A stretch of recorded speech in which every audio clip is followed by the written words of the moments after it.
Hello, and welcome to the Weekly Scroll Podcast. My name is Ryan. And I'm your favorite anime protagonist. I am Adam Vass of World Champ Game Co. And I'm Marco Serrano of Spicy Tuna RPG, and we're playing Greenhorns. Woo! Part two. Part two, Part two. baby. Part two. Yeah. We all absolutely 100% remember our characters and what happened last time. So we're good, you know? Yeah, 40-day layover, baby. So A long rest. has it been 40 days, really? I don't know. Probably around 30. I feel like it's been like 3 weeks. Did we do this in December? Oh, yeah. Oh, yeah. Oh, No, I just man, did this okay. last year.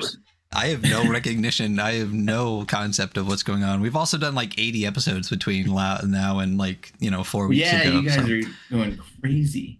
Hey, Zemo, Zine Quest, February, whatever everyone wants to do their stuff for, we want to talk to people. So one of the reasons we did this is because of that for Greenhorns, because Greenhorns is funding right now on Kickstarter, right? Yes, we are. We're going well. We're funded, which is fantastic. We can do a nice little offset print run for the hardcovers, which I've loved working with Livonia Print with. And we have like 22, 23 days left. So we're running up until a decent amount of time. I think the 15th of February. So Plenty of time. Keep getting Congrats. more. Yeah. thank you. Do we still have stretch goals in front of us?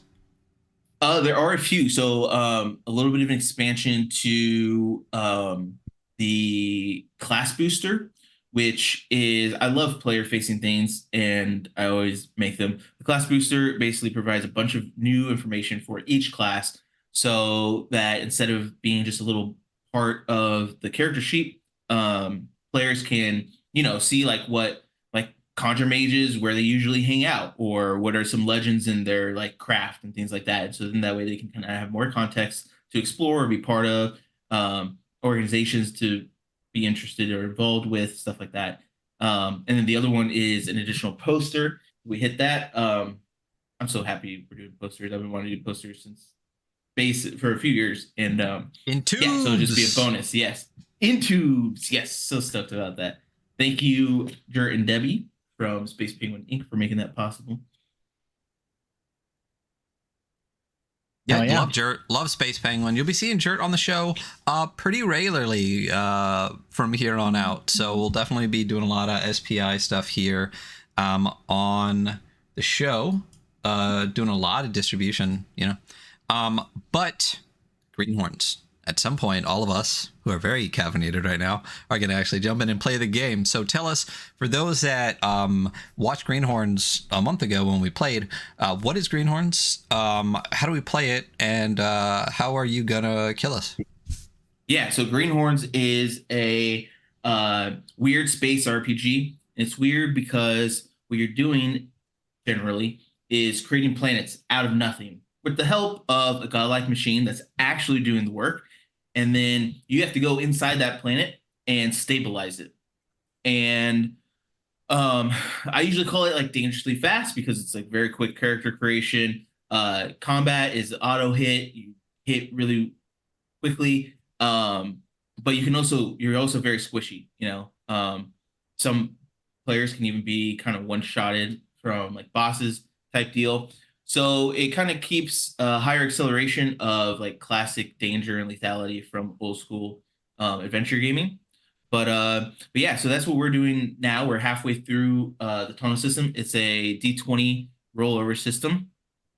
And yeah, it's pretty simple like that. Sometimes we roll D6s for luck or chance or see what happens. But other than that, we're just adventuring, using skills that automatically do what they would do, and then rolling sometimes to see if there's consequences to our actions or complications to the situation. Gotcha. And then why don't we go around and remind everyone who we are? What about you, Hunter? Oh, me? I'm Iskandar, the Conjure Mage. I fly around on a little disc, and I got little orb weapons that fly around me and shoot lasers. Yeah. Nope.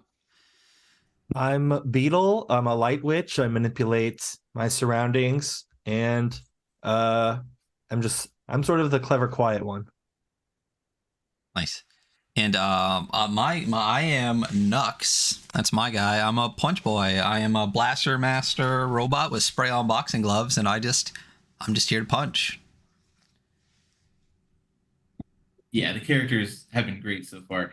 And where we're at, so we've basically gone through 5 chambers. The crew took a fairly linear path so far to avoid close quarters. On the map, the differentiation of like passageways are like very wide and open or very like tight, and you'll be vulnerable. You'll automatically be hit and things like that. No consequences to attacking. But yeah, so we took that route, and now we're like just now in the middle. You guys have experienced most of the chambers have either been like golden, like kind of like watery plains, like high grass, or like shifty water that's been through there. Yeah, you guys have experienced like flying black pearls, which are like the swarm threats currently that you've seen, and then you have seen like the shifting river lions, which so far have like kind of boxed you, like kind of warning shot you. And then you went in full on combat with the consecrated agents, straight up murdering one, and then the other one started to believe in the potential of multiple gods now. So not only the Lord of the space, but also, or sorry, Lord of like this tunnel system, but also the Creator Machinica, who accompanies you. That's kind of like he really understood my allegory of the cave, right? Yeah, Okay, perfect. Yeah. Yeah, little Plato. It's been a really high level AP.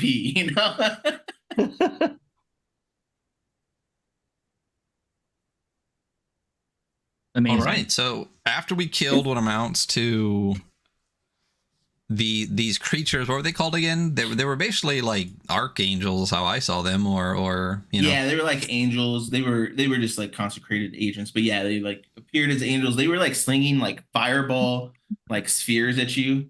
They were like that all the plains grass was like covering around these like kind of mini planets, and they were all like on fire from sparks in the room. And it was a good little fight. Yeah. So what's next? What are we doing now? Yeah, so where you're left off is you're in chamber 5. That's where the fight occurred. And there's one more agent left who again is kind of like open to what you have to say. He or they were not really wanting to combat you anymore. But yeah, so you're in chamber 5. There are kind of 2 options for you guys right now. So you have to find, well, there's many options, but you have to find stability for the planet layer because creation's like very chaotic. One of those ways is to basically enter every chamber and stay for a decent amount of time. That way the Creator Machinica can kind of stabilize the planet. Also from your training that you can also like take out the boss if that's what you want to do. It's usually the most dangerous way to do it. But that will give enough peace to the area to stabilize the planet easily. And then there are other ways to stabilize planets that are more narrative or things that you discover. So you can fulfill like wants of an NPC or of the boss to find stability there. So that's your mission currently. Beetle has been very on the back, wanting to not be engaged in contact and finish just like enter all the rooms, which isn't always guaranteed, but has worked pretty decently so far. There hasn't been like too many snags. You're Punch Boy, and then Hunter Iskandar has been much more of like an acolyte of the Creator Machinica and like kind of love, like not necessarily wanting to fight the creations because you realize there's like some, they are creations. They're not to be like just like slaughtered, but you also don't want to die. So that's where we're at. And then so that's like kind of all the context for you guys. being in chamber 5, this is continue through, seek out the boss, just play by ear, whatever you want to do. Yeah. So I'm looking at this map, and we're at this point now where like 5, we're in chamber 5. We've gone 1, 2, 3, 4, 5.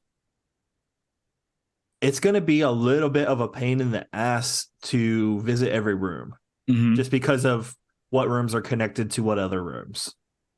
So I think that plan was working really well up until now, where we get in this sort of like weird geography. This intersection. And Beetle's like, well, like the best laid plans, they don't, whatever, they fall apart. I don't remember how I say this thing. I only remember the front half of this turn of phrase all the time. The best laid plans of mice and men, ... You all get the vibe. Yeah, there's something to that. We get it. Yeah. So that said, we're at this weird crossroads now where I still think visiting every room is going to be the easiest thing, but I also, in terms of like our survival, but I'm also thinking in terms of getting this job done, it might be sort of like squandering some of our resource. Like we might be better off just fucking punching. Iskander ponders this. We don't know as he's who the floating on boss his disc is either, or like who the boss is or where they are.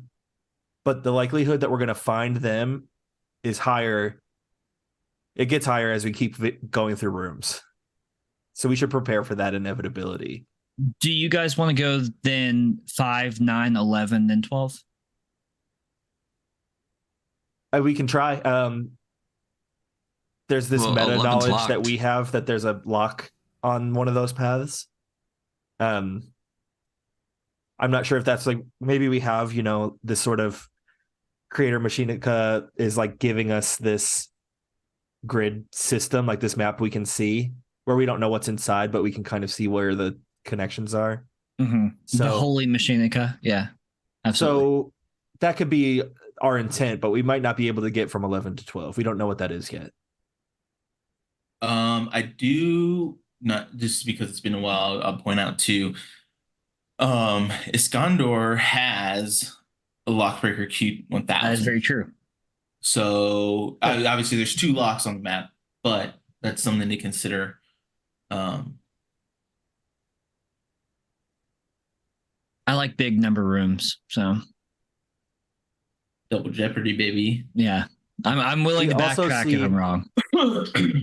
So on the map, we also see a dotted line between 5 and 10. Can you tell us like what we see, I guess, there?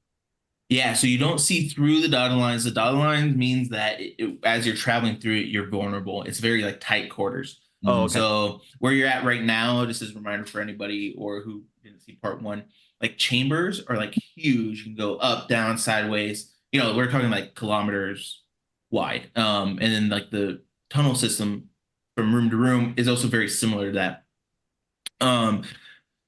Mechanically, what the dotted line means that small tunnels is that everything always hits. And enemies don't auto hit. So that's like your increased danger. Cool. For prosperity, I think let's go to 9. Let's go down. Perfect. Yeah. Iskander agrees. Cool. He like levitates up and then like floats forward. Little crystal orbs flying all around him. I was gonna say, last thing I'll mention, that it doesn't like change what you guys were gonna choose to do, but there were these like Paper Mario type, like flat, like kind of flippy paper dragons or the paper like tigers. Tigers. Yeah, like shifting tigers, lions, and they've been pursuing you ever since 2. Different like snags have kind of slowed you down, and they caught up, but then you got away. By really good use of stuff, but yeah. So that's just to know, just so it's not like an extreme surprise when it comes up. So yeah, awesome. Going into Chamber 9, you're gonna see a lot of things that look familiar on the entrance like the doorway, the tunnelway, as far as like the golden glistening grass. But when you get inside, it looks a little bit different. So you have seen like a lot of like geometric or like mathematical, like almost like vector shapes happening. This room is filled in a lattice work of rivers. So rivers flowing side to side. And now what this does is it also is eliminating the possibility of like going down. So when you come in, you can't like fly downwards. You can go up and side to side still. There's just like massive rivers, and they're all intersecting or looping around each other and stuff like that. It's like the first things you see. And in the distance, you see more of these like flat, like shifting lines. And just as last time, they're kind of like they dissipate into water, like a liquid, and then like kind of reappear. They're almost like very glitchy in that way. And so these things are coming from the far end, kind of approaching you. And there are 4 of them this time. Oh, these are the ones that have been pursuing us? They wouldn't be the same because they're coming from a different direction. Oh, coming from a different direction. Okay. Mm-hmm. When we say that they're like paper, I get it's the 2-dimensional thing, but are they literally made of paper? No. So they've actually made contact. Iskandar was kind of like trying to reason with them, or like trying to be chill, and they like full on like kind of like further materialize into more of a 3D, and just like shoulder checked them. So when I mean paper, I mean more like how Paper Mario is, just like a kind of cut out, but they kind of shift in and out of this like 2D, 3D existence, non-existence type deal. Cool. Well, Iskandar is not like excited about like wiping the creations of the holy Creatoria. So I feel like he's going to want to try to avoid killing as many things as possible. But I understand the necessity of it, Yeah. Nux knows that in the last room, Beetle said it was time to punch everything. So Nuck flies towards the nearest paper dragon and punches it. Nice. Yeah, let's do it. So what you're gonna do is punch out the boss, is what I mean. Yeah. I heard that I was allowed to punch everything, so I'm punching something. Yeah. I mean, if you're Leroy Jenkins, fucking roll nuts. Like punch, boy. So you do is roll D20. You auto hit, but the difference of your roll and the difficulty of the enemy is going to determine how bad of a consequence, and if there's a consequence to, or a complication of some way. What am I trying to beat here? Ooh, I rolled a 2. No shit. Crit. No shit. Yeah, so difficulties are like large threats. You don't necessarily know exactly necessarily as a player, but they range from like 12 to 17, and they usually are like right around like 14 is kind of like the more average. And then like difficulties of bosses range from like 15 to like 22, depending. Okay. But yeah, so on a 2, that's not great. So yeah. So okay, and then the last thing before you kind of do that,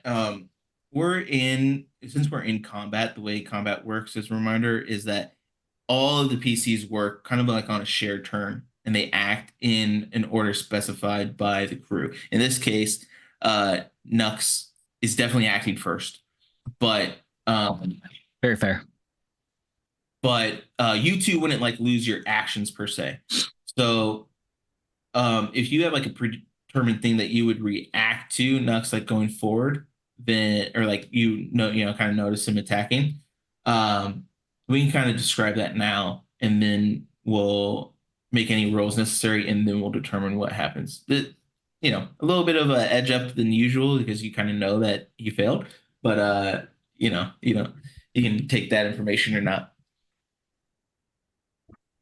I think Iskandar is gonna take a shot at one of the tigers after he sees Nux just kind of like fly at one of them. Like I feel like it's just gonna be like okay, and then like holds up his hands, a little crystal kind of flies around and like shoots out a little laser.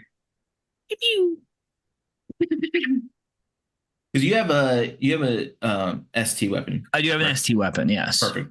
Yeah. So we're like talking like hundreds of lasers. They're just right. So it's like a bunch of little crystals like flying around my hand all center and then just shoot out, Mm-hmm.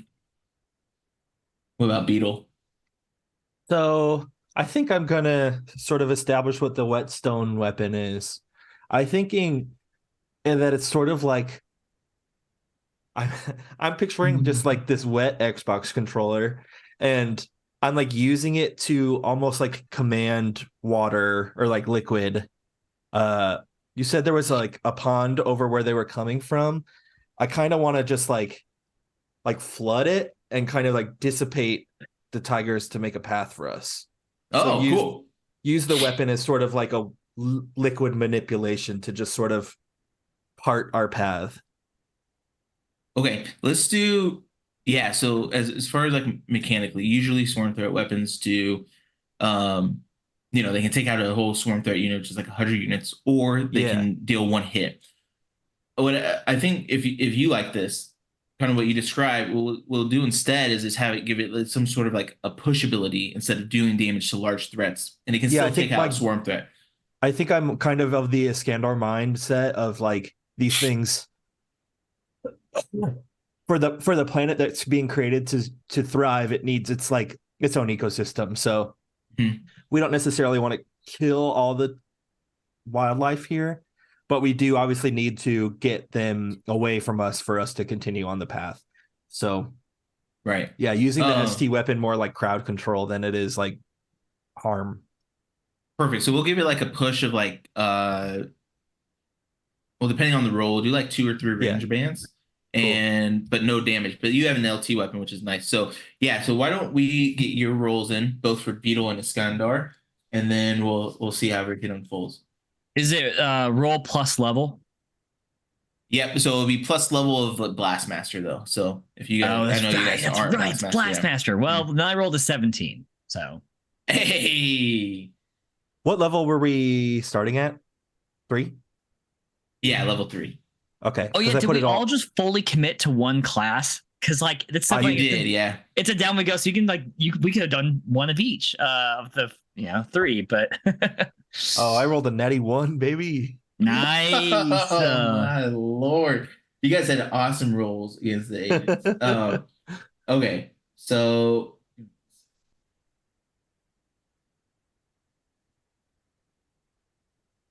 all right. So this is pretty god awful for you all. The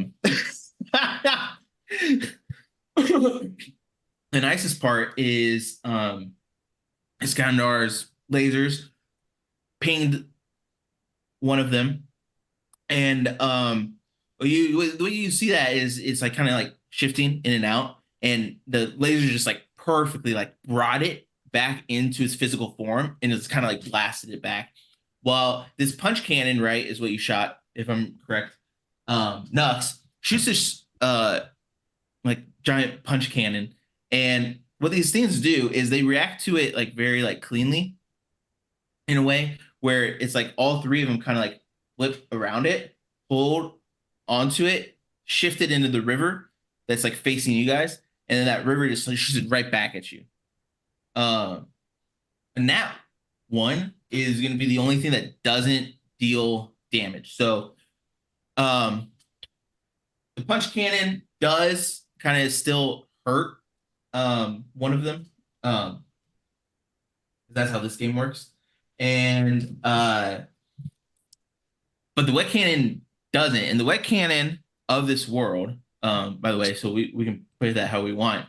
It has this really on that one, maybe it's like an accelerating effect of these rivers, which would maybe split this punch rocket in half. And so I think narratively with the low rolls and a crit fail, we're probably gonna have we're probably each just gonna take damage for this like complication. Just like it's basically an extra attack for the opponent. Both being hit by half of this punch cannon. And for the crit fail, you'll just like kind of ride, they've been playing it like a lot of anime. They'll just like ride you all the way back into the last chamber as well. So that's where we're currently at for your guys' round and their Wait, push us back to 5? Just Beetle. Oh. Yeah. It's kind of holding this thing and just like caught in the stomach and just like, like not lose the item and just be like flying backwards from it.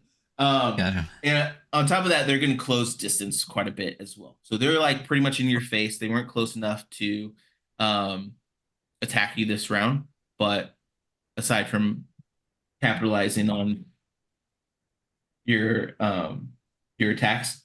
But yeah, so now it's back to you. Do we take hits for that?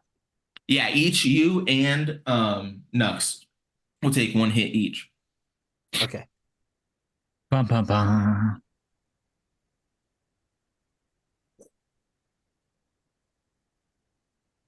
Well, I have to get back in the room. Yeah. So yeah. Yeah. that's not the most exciting. I think You're still in sight. Yeah. So you'll be able to. Yeah, you're in sight. We'll see. I guess this is a pedantic question, but is the water like continuing to flow, or was it just like one big burst and it's kind of like settled now? From the weapon or from the rivers? From the rivers. Yeah, they're just going. Okay. Kind of like old school rivers, like how they get the oxen past it, that type of stuff. Yeah. In that case, I want to use my grappling hook and just freaking get it into room 9 so that I'm able to kind of like traverse the push of the river that's kind of knocking me backwards. And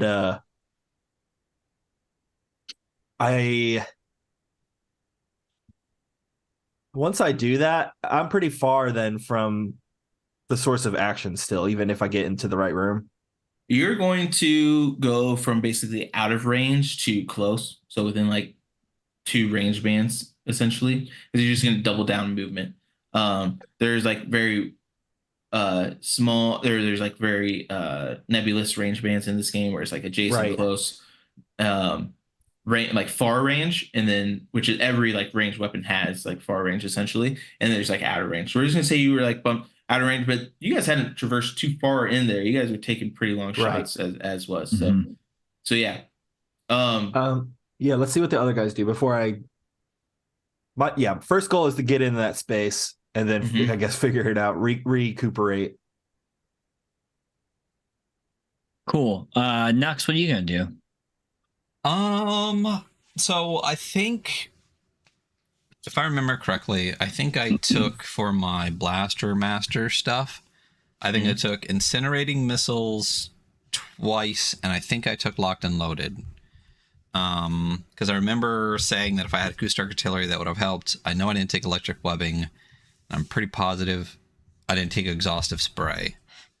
So if I do locked and loaded, that like takes a turn to use to just charge up for next time, right? Yeah, so the way effects work is they take place at the very end of your turn. That way they'll end, like if they only last 1 turn, they'll end then at the end of your next turn, and so on. Like if it's 3 turns, so on. Okay.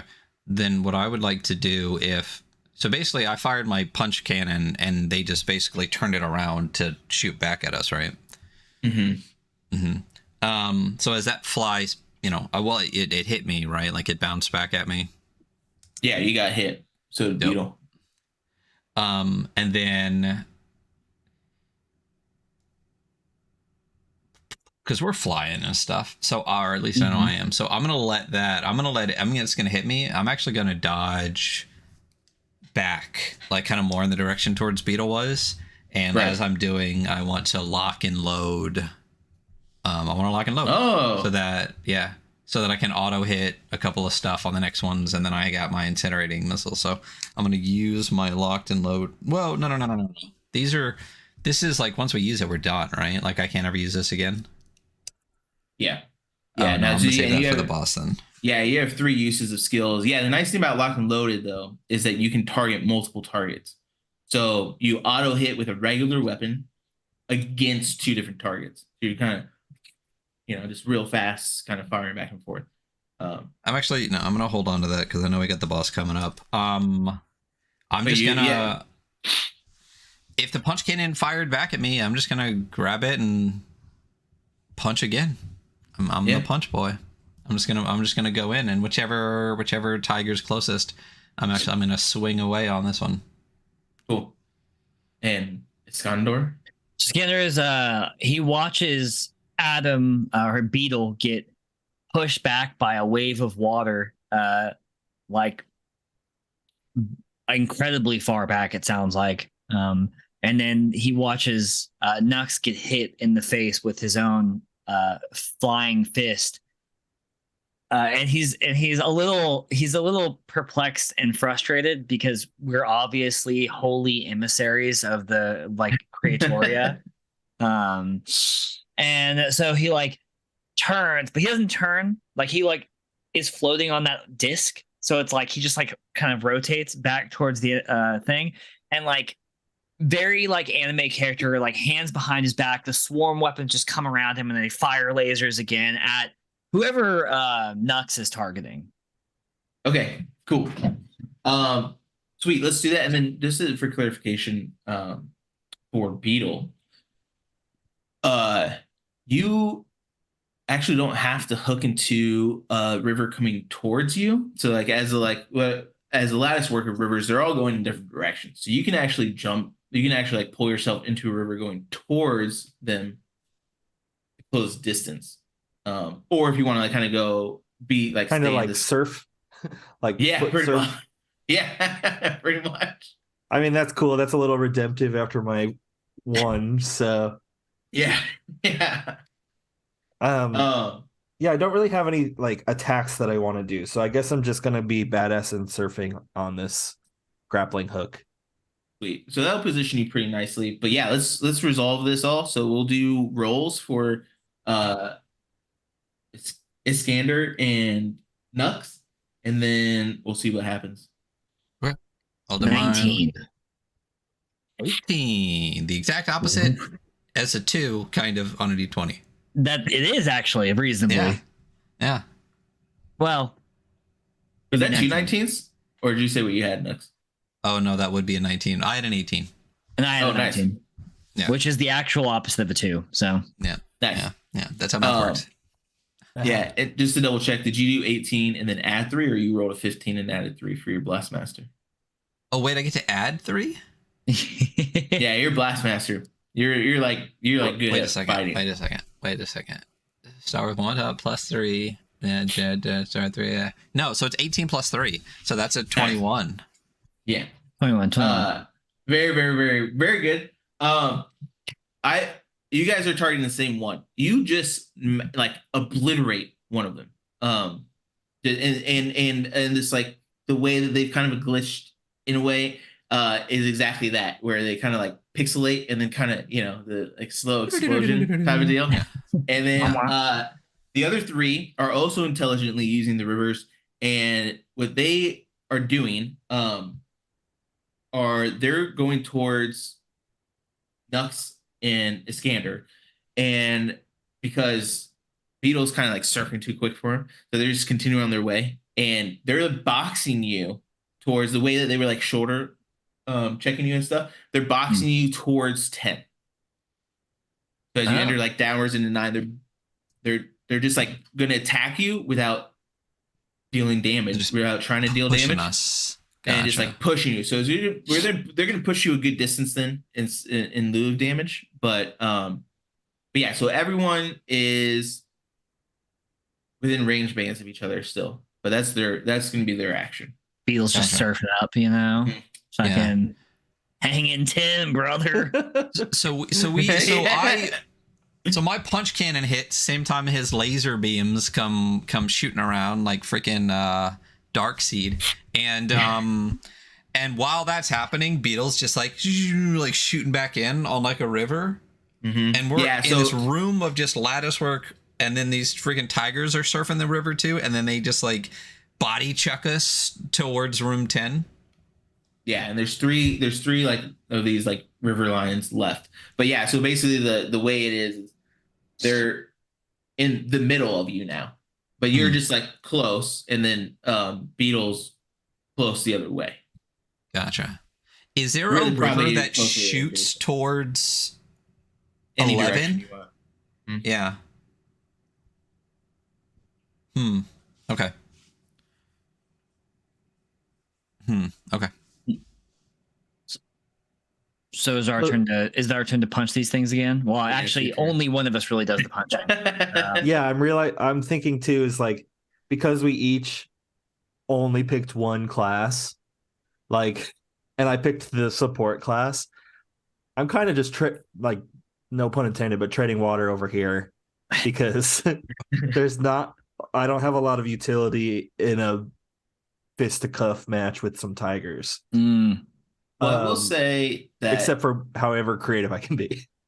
well, and your weapons. So you still have an L2 weapon. You still deal with your regular attack. You still deal 2 hits.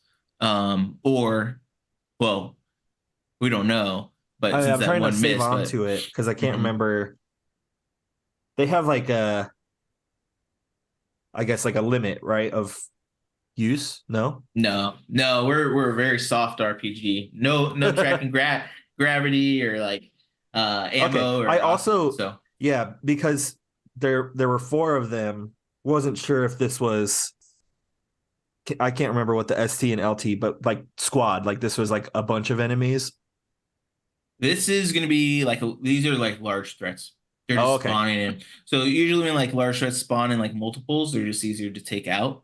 Sure. So like you've only fought them in multiples. So 2 consecrated agents and then 4 river lions. So Right, okay. And the river lion that got decimated was hit with like 4 total hits. So it was like 2 from an ST weapon. So as a reminder, so ST weapons deal 1 hit to large hits or 2 swarm threat units. So like 200 units. And then your large threat weapon does 2 hits. But it can't take out, that makes more sense because like the storm threat I was picturing as just like any multiples was like a gang, but versus like 100 is a very different thing. So swarm threats, their whole shtick is that there's literally like swarms of them. You think anything that comes in swarms. So in order to take him out, you have to have something that shoots, hundreds of bullets essentially, or lasers or whatever. Cool. Yeah, sorry. Yeah, in that case, I want to channel the toppler. So we've got like this sort of like rivers running wild across this whole plane, and I basically want these like stone spires to come up from underneath the water surface and try to either. I guess I don't really have control. I can't be like I fire a bullet and it grazes them or whatever. Because part of me is like I want to knock their shit. I don't want to like impale them. Right. But that's just me as the player saying like, let's keep these things alive somehow. They are trying to kill us, so whatever. There's more of them, It's not like this is the whole species. So there's more that might catch up to you, So yeah, I guess rather than like skirting around it, I just want to use the toppler to kind of like punch up from underneath the river. Sure. Let's say on a 17 plus, you will have control to send them out of range wherever you want. Cool. That's what Should I wait to roll till we all do it? Yeah. What is everybody else doing? Yeah, there's how many more of them are left? There's 3 left. One of them. Yeah, one of them has. has been hit by one of them was the one that like took hits from the punch cannon. Mm-hmm. But the other two are unscathed so far. I think so. When we like, I know we just said this, and I already blanked. When we burn an ability, it's burned for the whole like this one adventure, right? Yeah, single use. So you basically at the start of anything, you start with 3 skills, Right? And you get to use each one a single time, or like how Nux has 2. Right, in one, so you can use it twice. Okay, cool. I did not put multiples in any, so all of them are one use for me. Okay, cool. I'll save it for the boss then. Then again, I'm gonna do that thing that like in my character is like such a like dumbass over the top anime guy. But he like has his little goggles and he goes like this, and they like the light flashes reflecting off them. And then, like, once again, my swarm weapons just fire at the one that's already been hit. Okay, cool. Yeah. And then I think we all know what I'm going to do. I'm going to punch one of them. Yeah, I'm going to punch. Is the one that I already hit closest to me, or is there a different one that's closest to me? They're all kind of equidistant. They've all close distance checked you guys towards 10. That's where you guys are. Yeah, and then so on your turn, you basically to move and attack. So I know you guys mentioned going towards 11. Are you guys wanting to like just back up into 10, try and get back to 9, go to 11? Either, I mean, a lot of options. I want to push back through, but yeah. Well, here's the thing: is I don't really give a shit about 11 right now. I'm just punching, but I'm mad that something pushed me backwards. So I want to punch it back to where we were. So whichever one's closest to me, I'm just gonna wind up the old punch cannon. So here's the thing about the punch cannon, right? I imagine it as like a literal cannon with a boxing glove on it, and it shoots out and hits something, and then like shoots back, and then like I reload it back in, and then like shoot it again, and then I have the spray on boxing gloves for my hands, like fucking Pathfinder from Apex. So the punch cannon, when it hits something, it'll come back to me and I'll reload it. So I want to reload the thing, get ready, and then fly towards it with like the punch cannon ready to go, and I want to hit it and push it back to where, because you said the words "it's boxing us," so I like immediately get ready to. I took that shit literally. Yeah. So I wanna box this thing back into the middle there. Okay. Awesome. Order doesn't really matter. Beetle had to step out, but Jared already rolled, so we already know everything that's happening. And so so let's get some damage in. You're gonna hit the one nearest to you. Iskander's hitting the damaged one. So those just blast and punch back. And what your punch cannon does is, like you said, you're trying to like fight back that way. So it's gonna like push it into is like the front one. So it's gonna push into the others. And then that toppler, we roll Beetle rolled a very successful roll. Doesn't want to do damage. In lieu of that is just using like skill from training to use it in a way that like pushes them away, and I think that's going to be possible because of the river and what might be there. And so it's kind of like this like launch pad, and it's going to shoot you're back, Beetle. So do you want to shoot or launch these lions? Do you want to launch them in what direction? Like back to 5, towards 10 where they're trying to push you, or you can launch them back to 11 if you wanted to, however you want to. Where we want them to end up. I was just thinking vertical, so this is a whole nother dimension to the question. I'm also, because I think, at least in my mind's eye of what we're playing is like very Asherian, like the MC Escher staircase of like up is relative kind of. So like for me to blast them up it might actually be more towards 5. Sure. Because I also like the toppler to me is like an uppercut. So I think just kind of like whaling them up, Yeah. and seeing what dimension that's in. Yeah. I mean, regardless, we're going to say they're out of range. So it's basically going to give you time to go in any direction you want without Cool. them there. Yeah, let's say that they're getting sent towards 5 because I also think the river current is probably going to enhance this. And I think I heard one of them say that we were headed towards 11. Yeah, back the way we were trying to originally head before we got boxed back. Right. Yeah, cool. Cool. Using this opportunity to get to 11. Yeah. Okay, so 11, we're just gonna, you guys are there.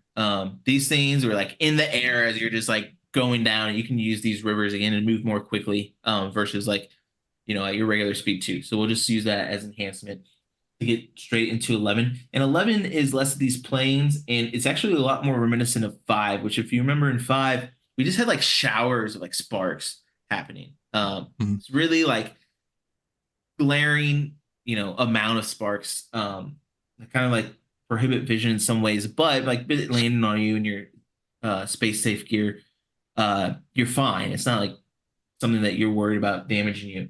There's a lot of that, and then you see some new like hordes of things like these swarm threats, and these ones, they're not like the flying black pearls that you had seen where they're like purely like spherical.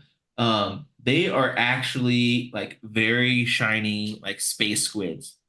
And they Swarms of space squids. They're flying in a pattern that you would maybe remember from, I believe it was room 1, which was like an infinity sign around the top, or sorry, around the bottom, because all the sparks are coming down. So it's kind of almost like Christmas ornamentation where it's like very heavy up top, and then the bottom is just this like infinity sign. So that's and what's those in are all still room. round, right? Yeah, Okay. in general, like they're open.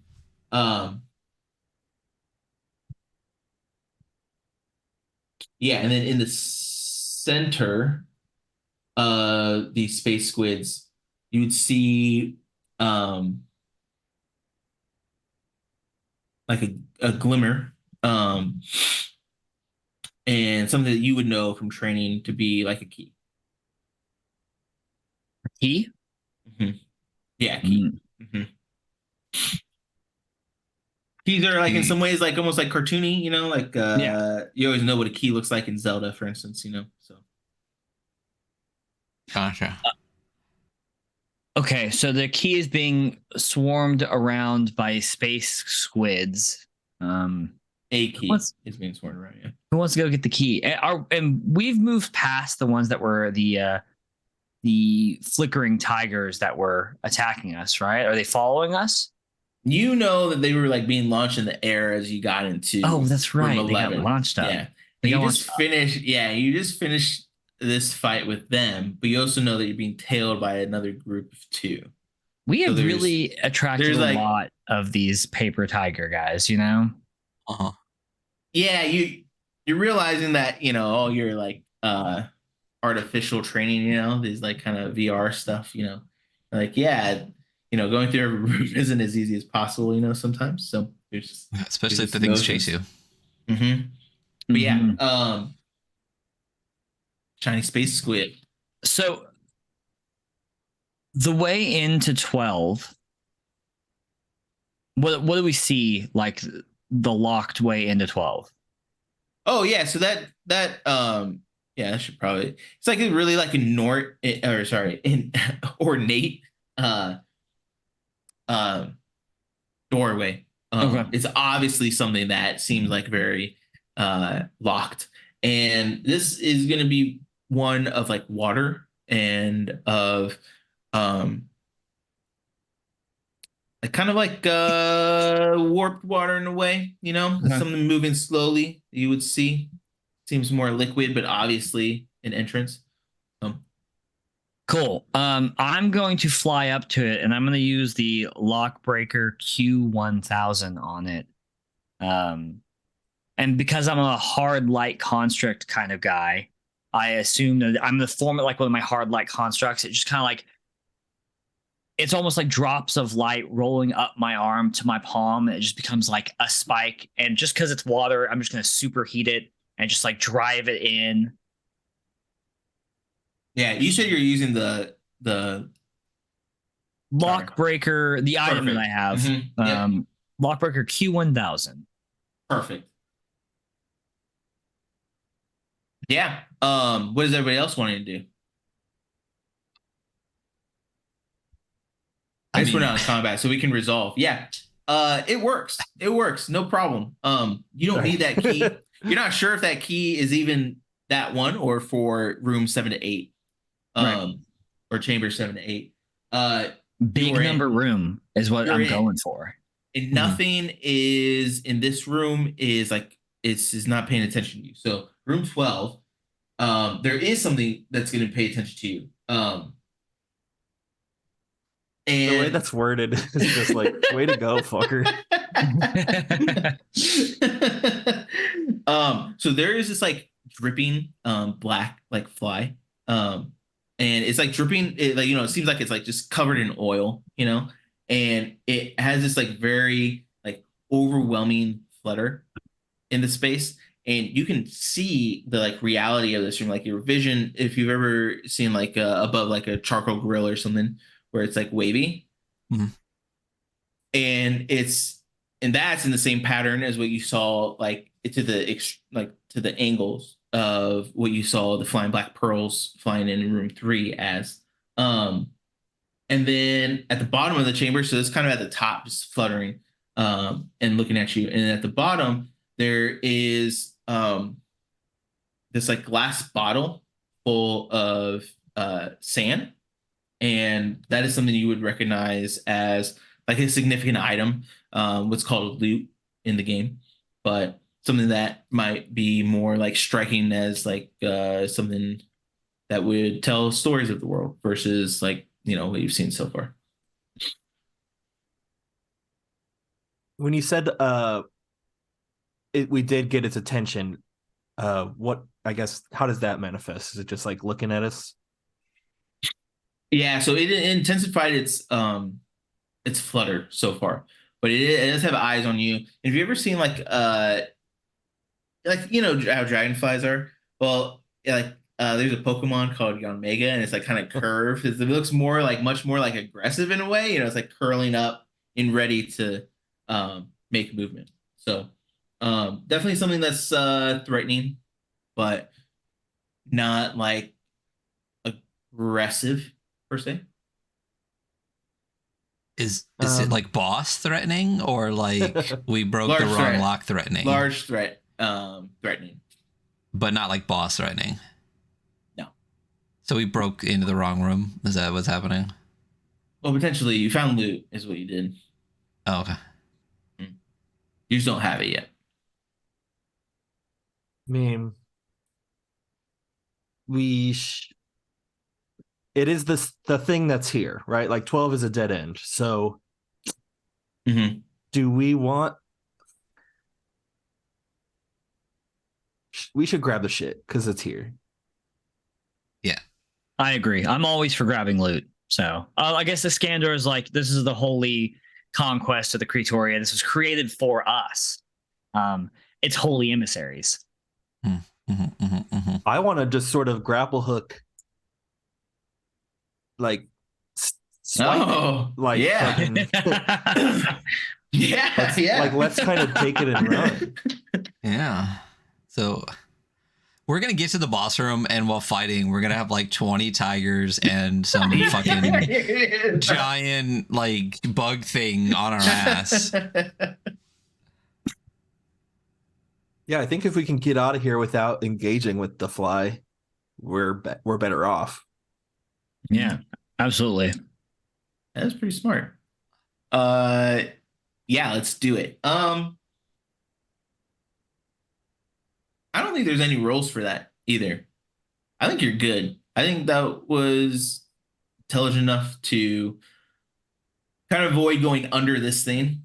You're gonna have to fly like a bit closer. This grappling hook, we've kind of given like a very like incredible range, which I'm like, totally fine with. Yeah, I'm like kind of totally okay. It's quantum. It just is the length it needs to be every time. Yeah. Yeah. We're just rolling. So what this thing does is it is going to dive bomb at you, but because you're grabbing at distance, you're not flying in a way where like you would have to close distance to the item, and then it would like kind of be able to catch gain on you and then like straight dive bomb you. Mm-hmm. So it is attacking at you, but it'll have to close distance first. Now that said, your action's kind of tied up in getting this thing, which is great. Up close, it's this like gallon of sand, and it's whispering to you, and it's whispering to you in like many languages that are layered. And the other characters can react to this oil fly or not. Well, I don't know. What do you guys want to do? I think we were just grabbing the loot and running, right? Is this fly gonna pursue us like other things are currently? Are we just adding one more creature to like the menagerie of pursuers that we have? Yeah, I mean this thing's coming at you. So you basically like 3v1 it now, or see if it might stop at the chamber. You wouldn't really know. I'll leave it up to dice roll. I don't really know. Well, so here's my thought and problem as well, is we used your breaker thing. Is that a one-time use item? Are you going to be able to break another lock? It is. It's a one-time use. There you go. It's completely powered down, is what we'll say. It didn't like break or anything, but it was completely powered down. Yeah. So there's also that doorway. It's like sealed. The 12 to 11 sealed. So. Wait, didn't we open that? It is, but it's like it's a door where like chamber to chamber is like connected by tunnels usually, and so it's very open for things to travel through. It's a door that can actually close, as opposed to like everything else is just moving through these open chambers. Okay. Yeah. So we could just leave this and just close behind us, and it's not going to pursue us because the door's closed. I mean, it's a massive water door. Yeah. But depending on what you have or want to try and come up with, it's something that you might be able to do. My only thought is there's a key in the other room, and we know that if the machine told us this, that there's another locked door somewhere, and we already used your door lock breaker. So right, if we go in the other room and start attacking, and we have to snag that key, we have swarms of squids and this thing on us. We could just beat this thing's ass, go snag the key, run from those guys. I'm down to just beat this thing's ass real quick then. Yeah, so punch away. I was hoping we'd be able to sneaky snag the sand, but not everything in life the works best out the way you laid plans of the best laid.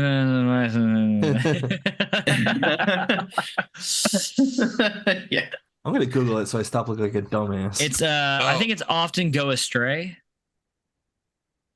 Base. Yeah, I don't know either. Yeah. What the hell? Yeah, it's a whole poem. The best laid schemes, mice and men gang daft ugly, on Leia o snot with grief and pain for promised joy. Yeah, those are not words I've ever seen in my life. That's why I can't remember it. From November 1785. It's actually what the whispering sand is like saying to you. Yeah, gang aft agly means often go wrong or often go awry. So cool. Yeah. Is it Irish? It's not English. We're so off topic right now. Yeah. No, that's okay. It was important because basically because Adam needs to know the saying. Well, yeah, but it's actually kind of it's almost like poetic commentary. On that's very true. So we've been through every room now except 6, 7, and 8 because we got pushed into 10. And 10, no, you got pushed towards 10. You didn't go in. Oh, we can get all the way into 10. Okay. I like your Whatever. thought, Let's though. kill this weird fly thing. Let's just Yeah, which is out of character for a Iskandar, but I think at this point he's just like, Spots. I'm like, okay, well, I thought it was going to be in here, so yeah, so I start blasting. cool. And nuts, right? Yeah. I mean, yeah. I punch. Yeah. Give me D20 rolls. I rolled a 13. I rolled a 10 plus 3, 13. Nice. 213. Hey, 13 is enough. Oh, sick. Double hit, no repercussions. This thing, as it's just getting like punched and just lasered, you know, it has like these like very like, you know, I don't know how to describe like insect wings, or, you know, very like veiny, you know, in a way. Mm-hmm. And it's like little tiny holes pierced all through it, you know, and just like this like that oil like liquid just like splattering to the point where it like showers in like some type of like umbrella type shape that's like cutting off a lot of the light from the room, so it like darkens. And we're good as far as that goes for like dealing some damage to it.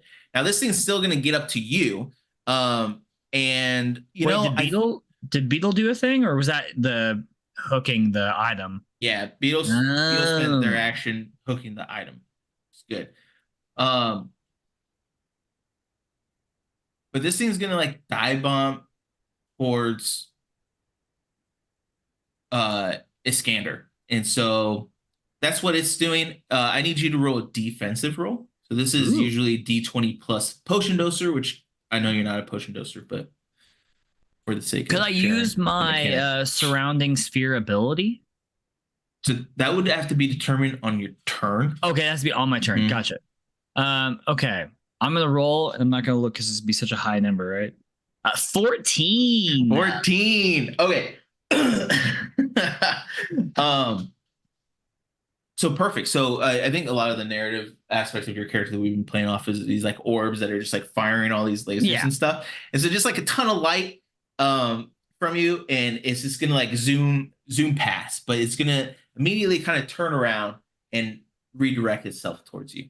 At this point, the whispering sand is becoming louder, and it is just like talking, like I said, in tongues.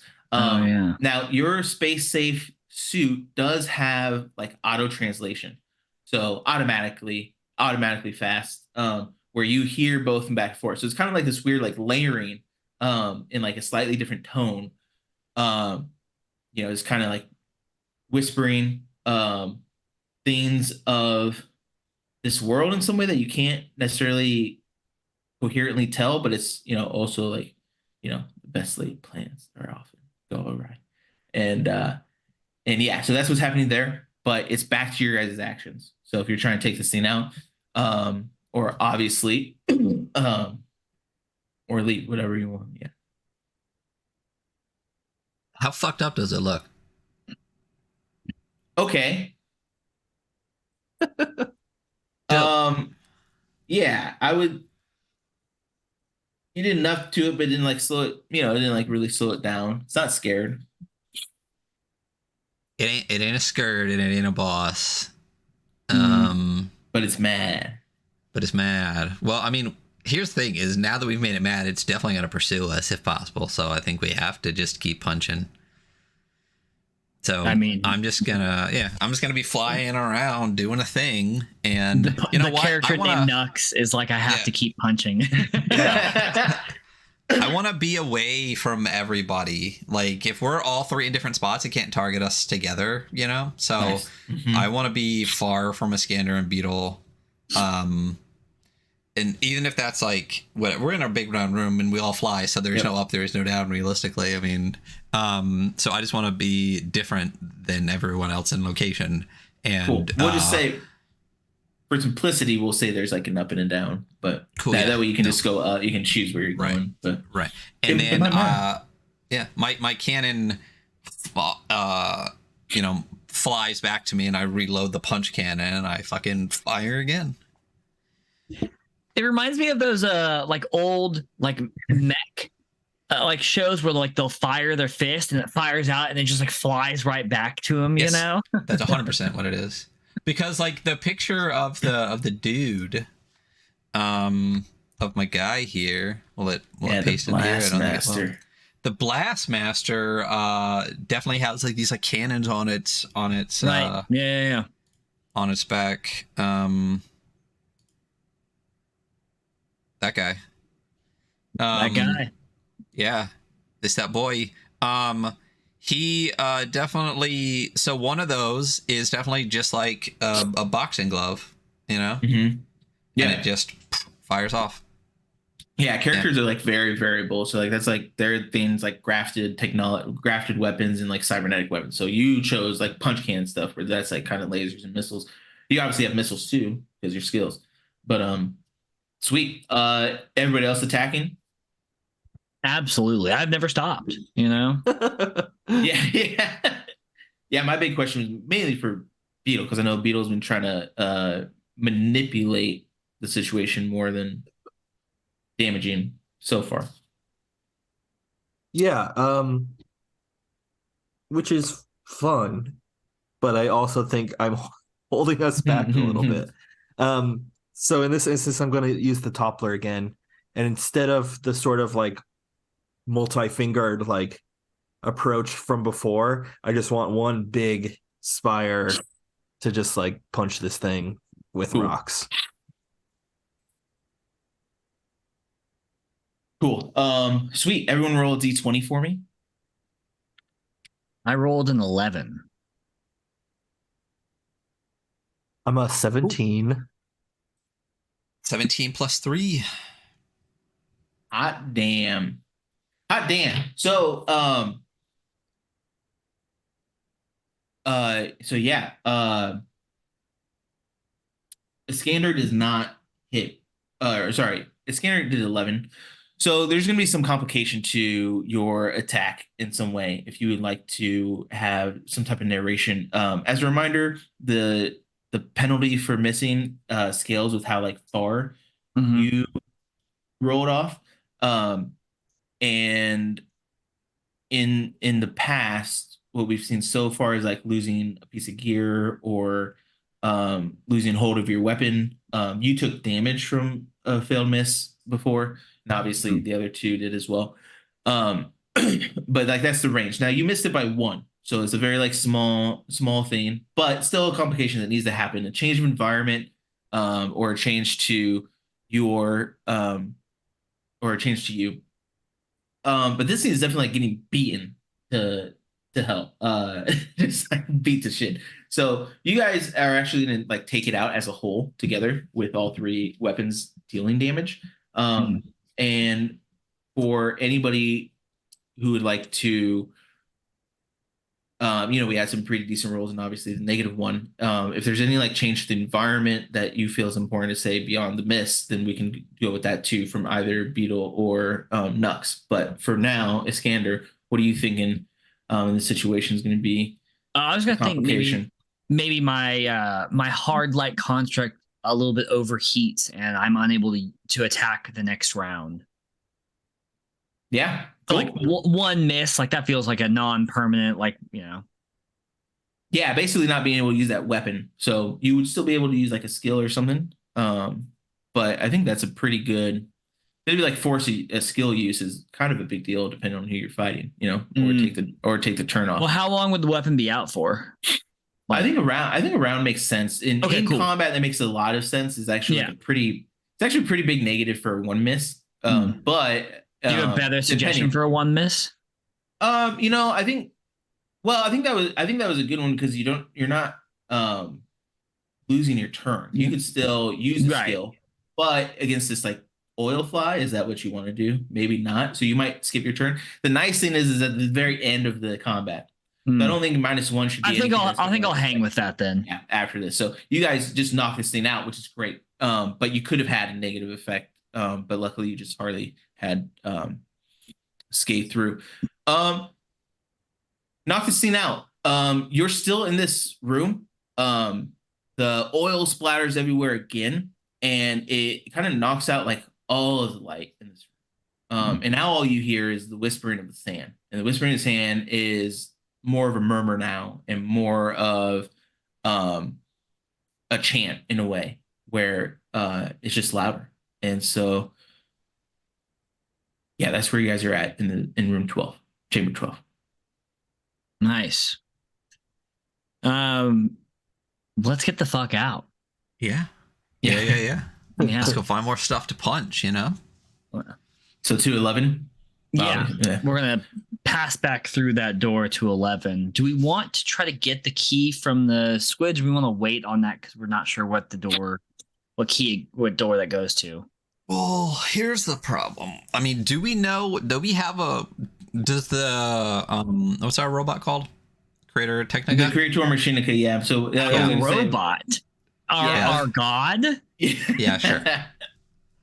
A fragment of such. But yeah, I was gonna say it's gonna like start it's just a fragment. Like shining lights around so you can see, you know. But did they give us a map when we first got here? Like, or do we not have the meta knowledge that we have? No, you have full access to the map. So we know that there's another locked room. Mm-hmm. And do we know that the 3 looks at 8, but we can't get to it from there? Is that what the eye is? Like we can see that room? You guys were a little rushed through 3. That's when you were being pursued. And so you didn't take the time to view through it. But yeah, what the eye means is that you can see clearly through it, whether it's like a portal or like some type of like window. You know what's in that room if you were to have peered through it, but you can't travel through that. Well, here's the thing. We've already gone through 1, 2, 3, 4, 5, 10, 9, 11, 12. There's only 3 rooms left. Oh, did we not? No, we got almost into 10. We didn't get pushed all the way back, though. I just established that a little bit ago. Okay. So we just hit 10 and go over and up. Is that our thought? Is to hit 10, and then by the time we get to 8, we'll have done it. Yeah. We'll either have hit the boss or we'll have cleared all the rooms? Yeah, I think that's a good plan. Because we just have to go in the room. We don't have to fuck with what's in the room, right? We could literally just like dive into 10 and be like, whoops, don't want here, and then leave, right? Yeah, it's a viable solution. Yes. Yeah. What's your thought, Beetle? Do we go for the key or? I mean, at this point, Breezy's good. The problem is, you know, if we get to 7 and that's the boss room, like, holy fuck, like we did every room but 1. Like we took the longest and then hardest path. But we don't have any control over where the boss is or who that is or anything. So it's just like hoping for the best, I think, at this point, which is fine. But do we snag the key and hope that 8's not the boss? Because if we have to come all the way back to get the key, it seems kind of... Iskandar has the lockbreaker, right? No, I used it. It was one time? It's used, yeah. Well, shit. Yeah, have you guys moved into Chamber 11? No, I believe we're just talking. Oh, we haven't? Okay, never mind. I don't know anything. Don't listen to me. Which is all good. I just want to see. Yeah. Chilling in the fly's oil and just waiting it out. Yeah. Gaining a little iridescence in the shimmering light. I guess we need the key then. Yeah. I mean, we could skip it, but I feel it would be ridiculous to go all the way to 7 and then come all the way back to 12. It's like half the dungeon just to come back. Yeah, I think we need it. That sucks. Yeah. Let's go get it. Okay, let's do it. All right. Okay, so can I ask a question? So the lockbreaker is a one-time use item. Is like my light refractor and amplifier also one-time use, and was like Adam's grappling hook one-time use? I think it usually depends on how you use it. So okay, the lockbreaker to me, I mean, it's not explicitly a one-time use item, but to me, it kind of like breaks the necessity, like these questions that this decisions. It like kind of erases all of them. Versus like it's a really powerful item for sure, and I'm glad you guys got to use it real quick, so that it was like very good flow. But to just like eliminate these choices, I think it's a bad choice. So okay, cool. Yeah, I'm fine. Yeah. So let's do a thing, guys. Let's you know. You Can want do to grappling 11? hook the key and try to scoot on out? Oh, I think grappling hooking the key is a at least okay idea. You know, if we get swarmed, we'll get swarmed. Yeah. Let's try it. all right. Yeah. So you guys are going to enter 11. It's going to look similar, except for at the top of the chamber is these like a crazy amount of mirrors now, and they are being placed there by the squid, by the space squid, just kind of like as if it's like decorating these things. And you guys had gone through the mirror room in I believe it was chamber 2. It's kind of reminiscent of that, where it's not like a perfectly placed like the inside of like a disco ball would be, maybe, but just like very like in a way to refract and create like illusion. The other thing that's going to happen is like a loose end that you guys had is going to come in, and that is going to be the other consecrated agent who believes in your god too. And that agent is like bloodied, and their wings have been torn, like half of it has just been like ripped off, and he's just, you know, headed over to you, calling for you, and letting you know that your presence is wanted from their lord. Yes, my son. Yes, it is. Wait, Who- their lord? Mhm. Like the boss? Yeah. Yeah. See? Oh. Okay. Yeah, the boss. And then these like 5 like shifting lions are coming through the entrance from 9 to 11. And they're like kind of walking, shifting, jogging along like the exterior of the chamber towards you, but not like in a. They're kind of like the Royal Guard in a way, like kind of just kind of like more like getting into place versus like eye on you or whatever. You know, just like kind of like the way they were before, where they're trying to like box you into places. They're more just like kind of like, you know, you run into a place and hold the flag or whatever, you know. Didn't this consecrated guy like be all about us because we beat that other one's ass? Yeah. So Yeah. the other one was like basically calling you out for like blasphemy and trying to take you out for not believing. You guys had just been like, no, like like we literally made you, like our god is more power, like this is the real god, you know, like. And the other one was like, oh well, yeah, I mean, you guys, it makes sense that there was some stuff. And he's like, by the time you kill the other one, he's like, okay, maybe there are 2. And then he had just left, probably presumably to talk to, you know, the boss. But it came back, wings torn off, bloodied up. All right. Well, I mean, take us to your leader, I guess, you know? He's on his way now. You may want to lower your weapons before they arrive. Dope. And the sand is just talking louder, chanting. Do we want to be in a better place for this fight? Like go back to room 12 and be like, we'll be in here, guy, so that we're away from the squids and shit? Or like, is there a room that we feel would be the best room to meet this boss in? I think the fly room is a great room to meet the boss in. Yeah, right. There's no environmental hazards I don't or know anything if this there. is something like, that's on our terms. Well, I mean, they can't stop us from going backwards. I'm the servant of the true God, the sliver of eternity. Like, yeah, you know. Yeah, and worst case scenario, if we're in 12, we could always fly back out to 11 and try to shut the door on them or something, you know? Yeah, it is interesting. So at this point, yeah, like all of your loose ends are here, right? There's five Tires. shifting lions. There's there's the consecrated agent, and then there's the flying squid. There's like quite a bit Well, of we haven't. threats in here, yeah. But Yeah, we haven't fucked with them yet. It's not loose. It's just a little jiggly. You know what I mean? yeah, that's true. That's true.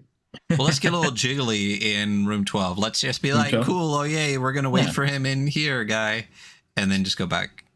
Yeah, so you just want to communicate that to Yeah, absolutely. Mm-hmm. Yeah. Hey, we're gonna be in here. Okay. Yeah, we'll be chilling. How long can I have something locked and loaded for? So it lasts for level -1 rounds. So if I It'd do be like it something- now, that's what I'm saying. If I do it out of combat before combat starts, is it depending on like what happens? Like it could be gone before combat even starts. Yeah, if you do it now. Mm-hmm. That sucks. Yeah, Okay. you basically All right. yeah. So for effects, you basically kind of use your first turn in order for like the benefit. So it's they're at least I attempted to write them all like more powerful than the single use right away happenings. But obviously it takes rounds to do that, and sometimes they have to scale too. So, but yeah, that's kind of the situation with using them. Dope. All right. Well, I will get ready to lock and load Cool. In So chamber that- 12. in chamber 12. Yeah. Okay, so you guys had made your choice before these like shifting lions had gotten to you. So you're gonna be able to get in there perfectly fine. Nothing stops moving towards you though. So,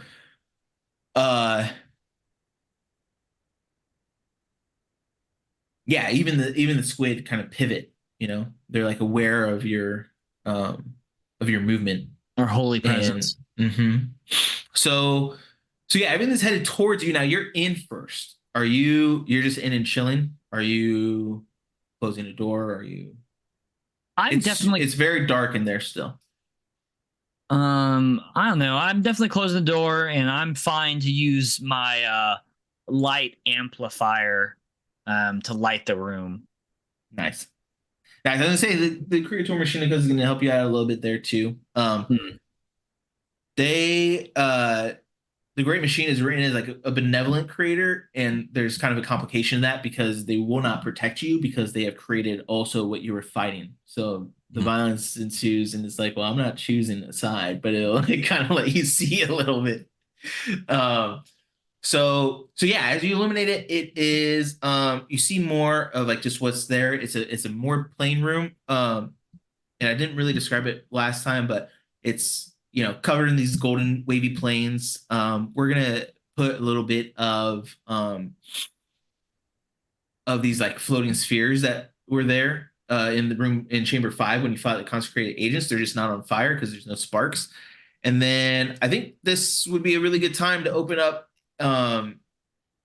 You've experienced a lot of this planet layer so far. So if anybody thinks that this like loot holding room would have something in it, structures or the like, if anybody wants to add anything to the room just narratively, we can do that. And whether it has an effect later, if there's, maybe you guys can negotiate, but if, battle ensues or something, let's go ahead and allow you guys to place anything in the room that would make narrative sense. And then we'll see what happens with the. You said there were like planes of like golden light. Yeah, so these they're like plains grass, just like high grass, and then we have like some spheres in there too that were like floating spheres, like kind of like mini planets, but just like covered in this like grass. So it's just kind of these like furry spheres. Okay. I think that they're probably like it's been a very water motif, so like pillars of water, like running, perpendicular to the ground. Probably like surrounding, maybe surrounding like where the loot was grabbed from, so like towards the center. I can see that. Yeah. Anything else we want to place here? Cool. I think it's a good environment setup. Yeah. So again, you guys didn't close the door, right? So everything's just following you in. Oh, we closed the door. Oh, you did close the door. We did close the door. Let's make everything private at all times. Okay. Okay, cool. Then what you're gonna hear first is this giant like thud on the door. And the gallon of sand that you have is like very distinct now. It says open. And that's it, just open, just in like a very loud kind of demand. Does the door open? No, you're being commanded to open. Oh, can we just be like, it's a lock, man? Yeah, I mean, you guys didn't log it. You definitely can. So I would like to be spaced out, like combat ready. Like perfect. Yeah. So so this is gonna be it's like a solid water door, essentially, is what it's been. It's you're gonna see it like fall into liquid and just kind of like go away. So now it's just like an open thing. There's no door. And this this like very large presence comes through, and with the light reflecting everything, what you can see is this is like this golden necked sphinx. So it's kind of like an elongated, like kind of golden neck, and its face is humanoid but furred. It has these giant crystal eyes, and then like insect wings, and an ornate headdress. Has lion features for the body, besides the wings, and it comes through, and it talks to you very similar to sand. It talks in many like ancient tongues, but you can discern all of them. And it's going to speak in a single word to you, though. But it's like almost like an echo of such, and it says bow. Bow. Oh, I'm so sorry. Me. I think you have the wrong idea about this situation. We come from the creator, the holy creatoria that created this world and all on it.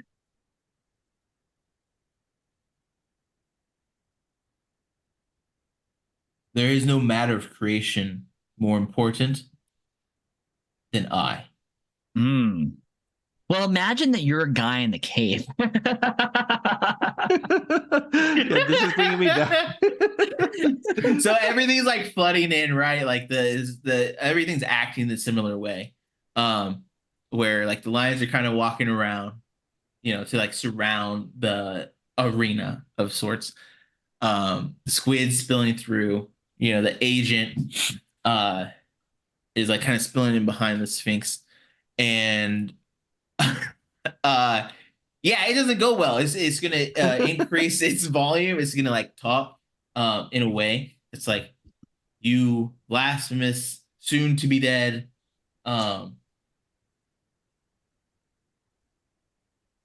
Shitheads. Obey. And let's see. From that, is just like echo in the chamber. But it was like a very like strong, forceful yell. And then after a second, from its mouth, it's gonna shoot out. I don't know if you guys remember like the laser fish that were like bursting out of the walls. It's gonna like shoot that like a beam at you. That's its response to you. So everybody make a defense roll to that.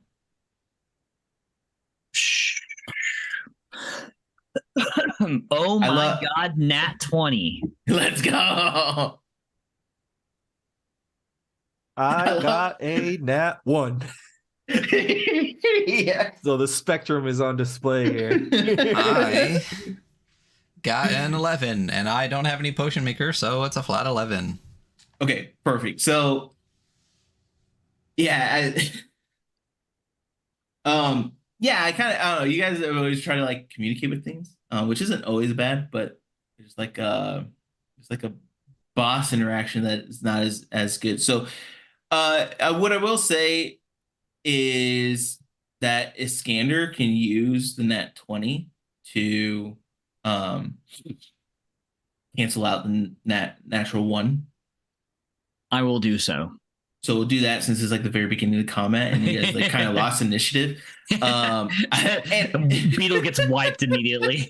Yeah. Oh shit! I gotta go. And then the other thing to know about combat, just as a reminder to everybody, you have like options during combat. So you always take like an action. You also take your movement. Well, one of those actions that I kind of like hardwired into is that you can defend somebody else. Not that anybody needs defended right now, but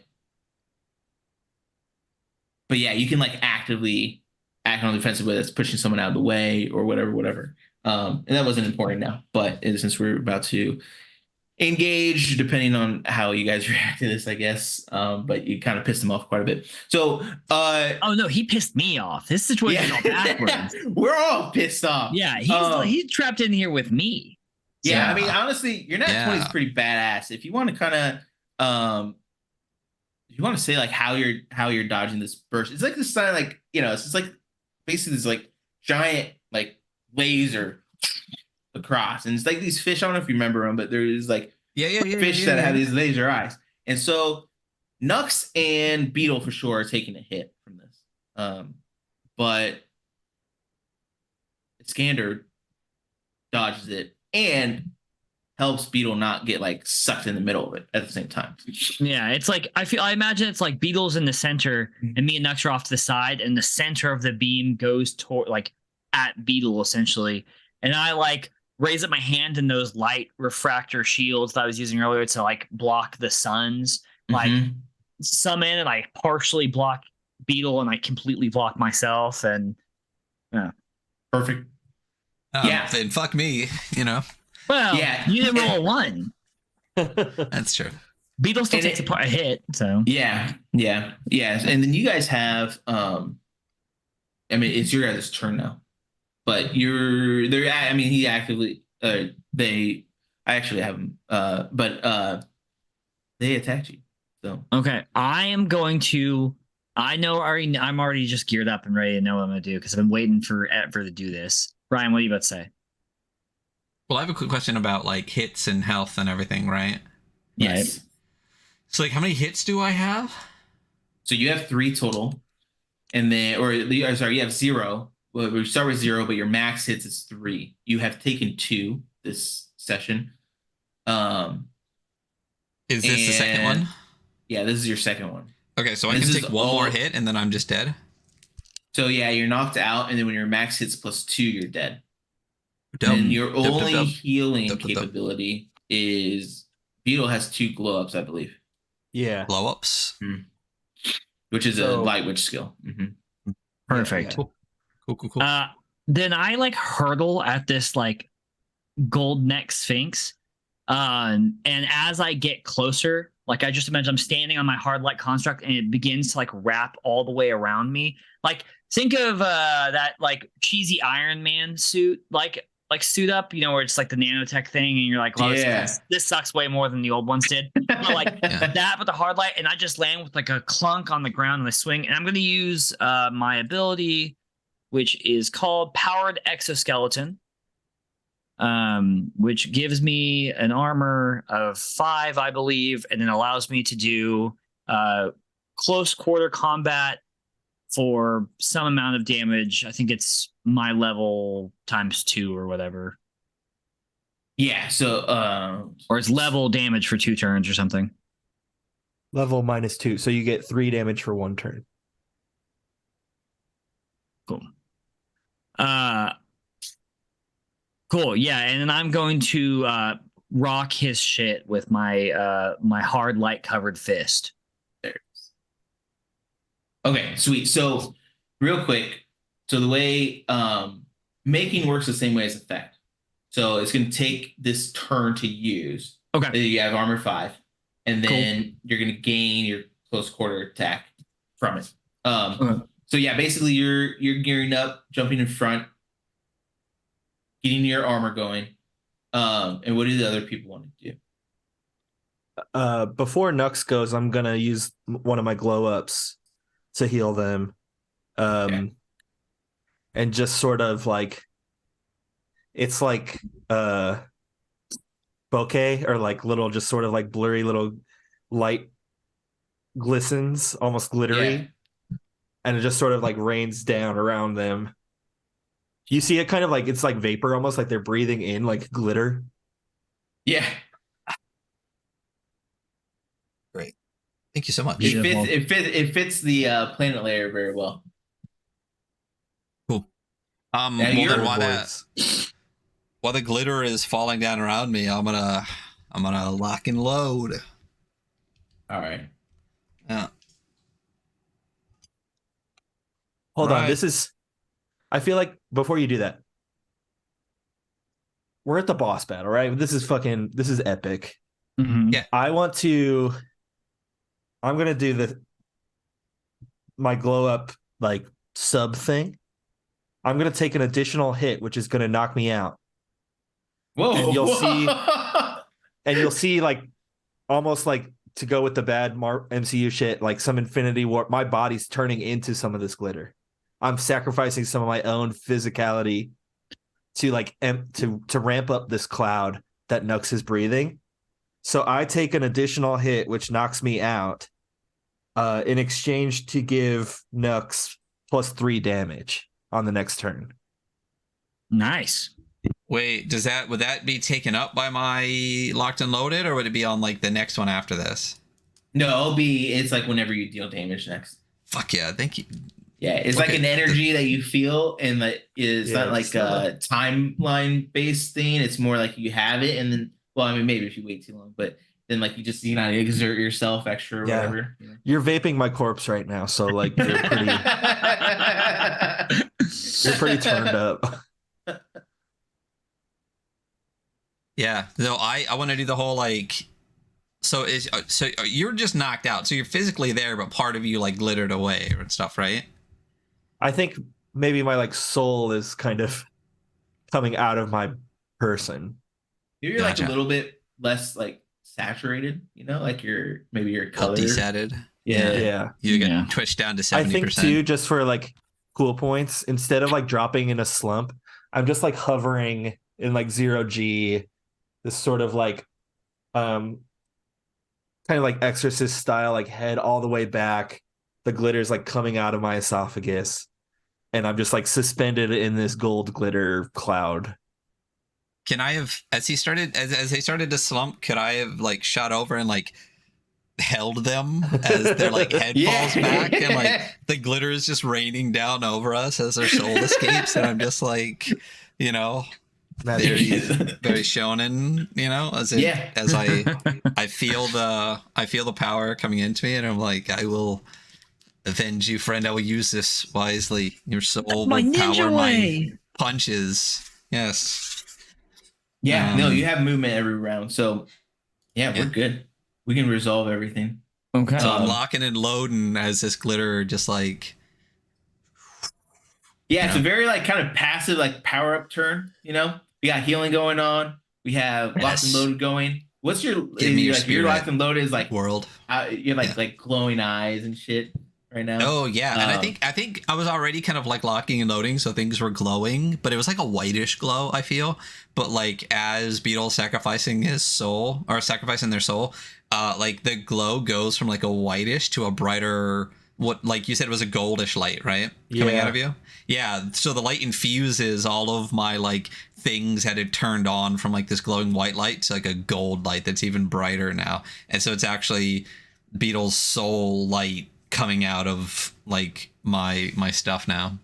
Nice. Yeah, just for like a little bit more, if you're interested in it, we've had like this very like angelic and wingy thing going on.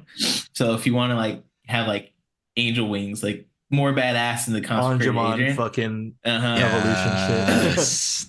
Yeah, and the Creator Machinica is just gonna like kind of shoot up, and just be at like the top of the chamber, and like just all this lights just being this like kind of crazy shit going on. Sick. And you guys are good. The consecrated agent is now beckoning to you to look. I've seen what you've done. It is nothing compared to this thing. There's nothing compared to our Lord, and there's like definitely some truth to that. The Sphinx is coming at you again still. But in its way, it's just gonna like crush the consecrated agent for even trying to speak to you some more.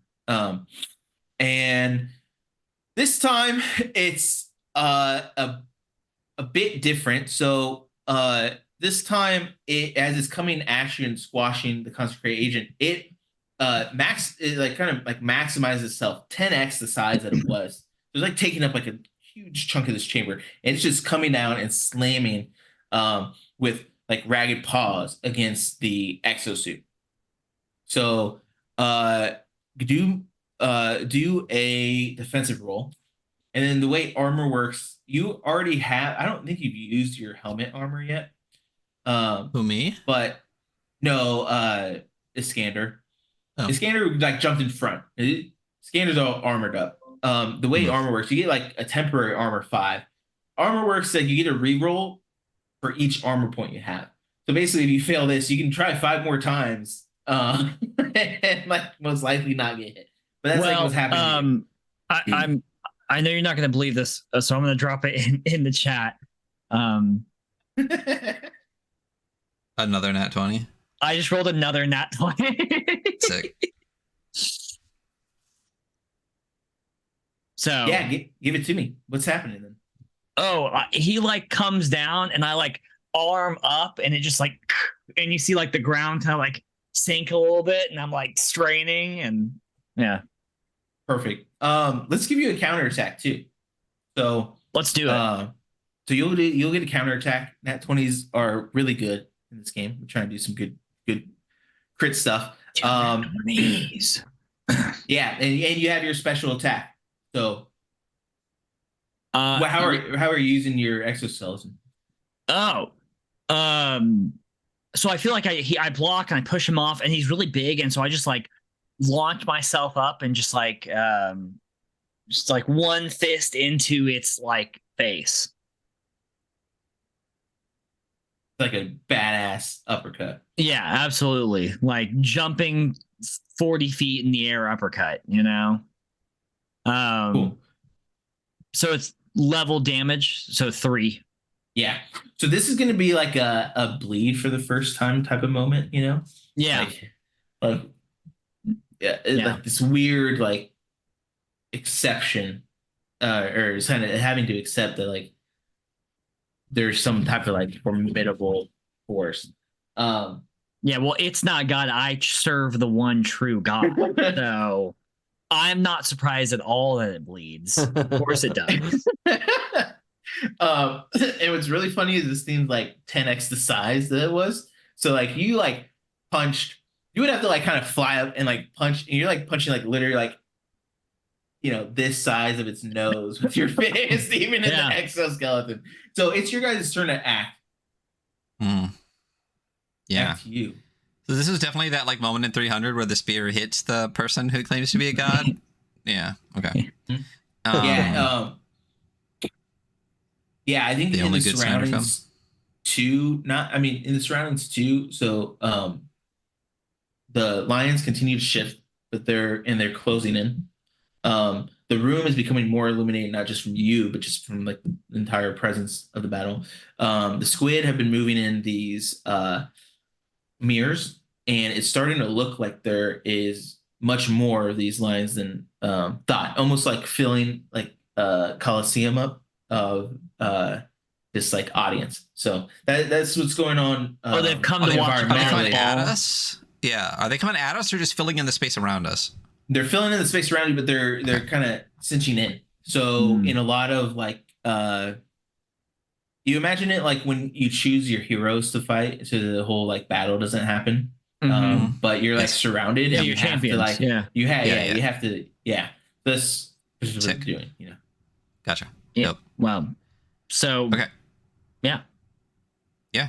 All right. Well, you just punched. What do you want to do after you follow up with your punch? Does a guy stay? I'm gonna punch again. That's right. That's my boy. Yeah. On the way back down. Yeah. So I knocked up on the way back down. I'm just like, ugh. This time, like somewhere up here more, you know? I mean, maybe. I'm saying. KO'd, so I'm chilling. I rolled a 5. I rolled a 5, so I don't think I did that. Yeah, no, you don't do that with a 5. That makes sense. Don't you always do it, but there's just a consequence? No, you're right. Yeah. I always have to, honestly, I get caught up on it a little bit because there's that roll, but I really like it. I just always like kind of forget it every time. So yeah, you do it. I do but it. there's also a consequence to it. Blows So his nose on you. a 5 is very low, very low. So, yeah, it was pretty low. So I mean, I rolled 2 20s in the roll, so there's really not a lot I can complain about. Yeah, well, and what's nice, I mean, you still have 5 armor, and you're in this exoskeleton. I think with a 5 in the situation that'd be in, it would be something where you would suffer a counterattack because it's a boss, really low attack, and you're just in you're at its nose, right? You just punch its nose. You're trying to punch. You are punching its face. So like something's happening. So go ahead and give me a defensive roll as we decide what everything else happens. And then obviously you also have armor though. So it's kind of, I don't know, you have the negative effect that was like pretty severe, but your skills are very important or very powerful for a reason. Can I use my armor? I'm going to use my armor. Yeah.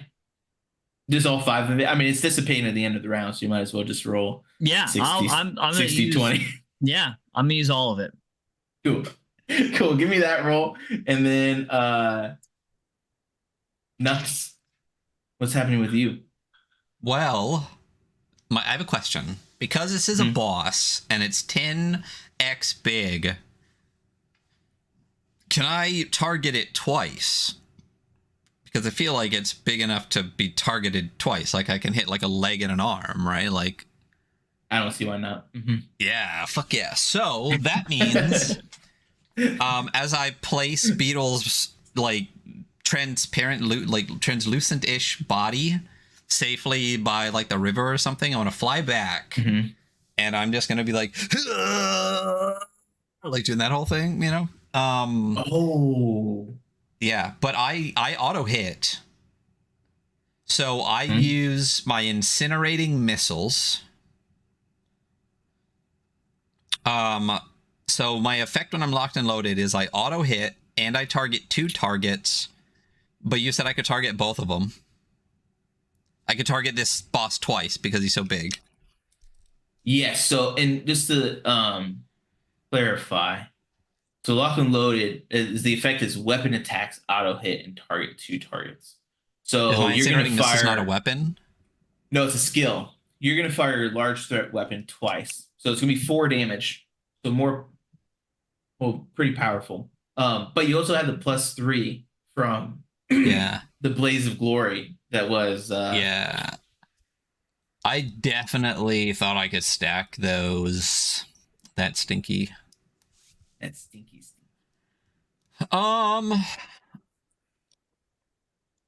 Cool. But so do I get to hit twice then? Because it targets 2, or doesn't it not make it, or does it, since it's, you know what I mean? Like, yeah, so you'll do 4 damage. So it'll be LT weapon. So you're, 2 hits. +3 on each or +3 total? Oh. Because I targeted 2 things and I get +3. Is it +3 total or is it just +3? So it's +3 damage next turn. So it's not per attack next turn. Yeah, it's just total. 3 damage this turn. So that's 1, 2, 3, 4. So that's 7 damage as I auto hit. And as the punch cannon fires, it's a goldish, glittery blast out of the cannon that trails the whole way like a beam of golden glitter. And Beetle Spirit's just above it, why? Oh, for sure, yeah. And when it hits, I want it to be like a golden glitter bomb, like hits on the thing before it comes back to me. As the kind of golden glitter and the gold light dissipates off me, because I only get it for 1 round, right? You have it for 2 rounds. It's level -1. Oh, do I? But I only get the +3 this round. So I still get to auto hit next time, but the beetle +3 charge spirit fades away. So my light is still bright. I'm still locked and loaded, but the gold dissipates from me as I spin Beetle's glow up energy after it hits the big guy. The boxing glove flies back to me to get locked in again, but it's just like a white now. It's not the gold that fades off. But seven. A 7? 7 damage. Oh yeah. Yeah. I'm like, listening. I'm like, this is pretty fucking wild. Yeah. like one of you literally took themselves out, and you guys are just like laying on hurt really fast. Yeah, it's really gonna hurt this thing. So what order of events has happened in just like seconds is it's been uppercutted in the nose, hit downwards, but able to swipe back. Which Hunter, did you roll? I did. I rolled incredibly poorly. I rolled a 4. All 6 of them. I rolled a 4. What? You get to re-roll rolls. Oh, right. Your armor, yeah. Right. Okay, so that was 1. Like 4 was my highest. Dude. That's also a fail. That's 2. 17. Does that pass? No. Okay. That was 3. That one doesn't pass. Last one, 15 doesn't pass. And then I guess I'll use my helmet as well. Holy shit. Yeah. Yeah, no. All right. So this thing's going to like crush through your armor. Damn. But anime moment over. But so order of events matter, right? But this golden, super heavy hitting thing is going to hit it, and as it hits it, it's like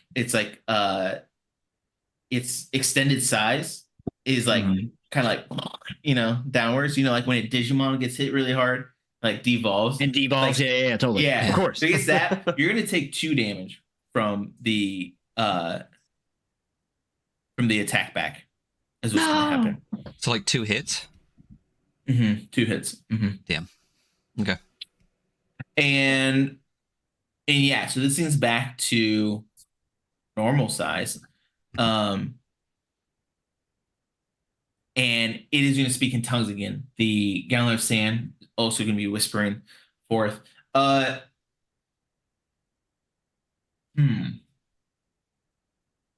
So Beetle, I'm going to give you an option.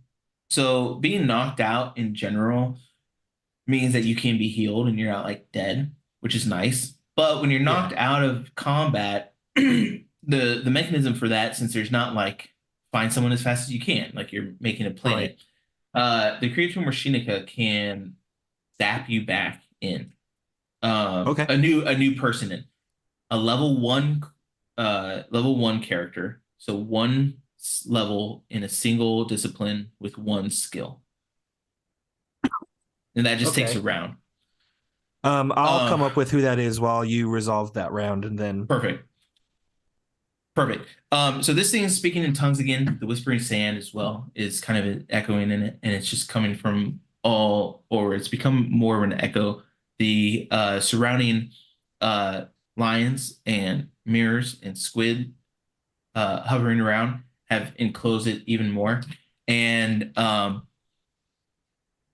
again, this thing is going to, the Sphinx is going to open its mouth in this like very like jarring way, like almost like pulled down into its like chest area, and out of it is going to be these like barbels that, if you remember, that is like another burst that was coming from the walls before, is these like catfish like barbels that are just like whipping it and winding. And these things are just going to come out in, like dozens of them, whipping around and coming at you. So I will need defense rolls from both of the people. Technically, 3. So Beetle would actually make a defensive roll here to see if you suffer damage, to see if you're knocked out, because this is a AoE attack. I fail miserably. So did I. I rolled a 13. Nice, not awful. How bad did you fail, Iskander? I rolled a It matters less for 3. Beetle. Okay. See, And this is I what rolled a happens 2. when you roll 2 20s is you just get punished by God after that forever. So I don't think I've passed a single roll since then. Yeah, and they've been really low. I mean, I guess you had like a 17. But yeah, this is kind of it's kind of a mainstay in the game is like bosses, like you're piling on damage. There's actually still, there's that, isn't there, like you're not out of the fight in any means. But it's very punishing. It's just as punishing, it's a game of glass cannons is usually what I describe it as. So everyone's gonna take a damage. So Beetle's 1 damage away from dying. And then the other 2 I'm out. You're out? I'm out. That was my last one. Damn. Fuck. Where are you at? I got 1 left because Beetle healed me. No shit. All right. Yeah. Well, TPK. TPK. TPK. Yeah, Ryan, what are you doing then? Well, I auto hit still. You do.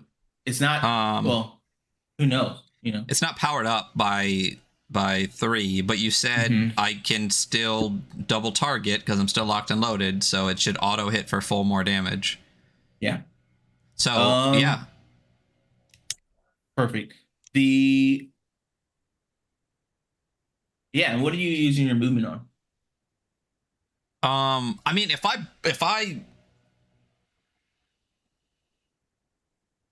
well, it does.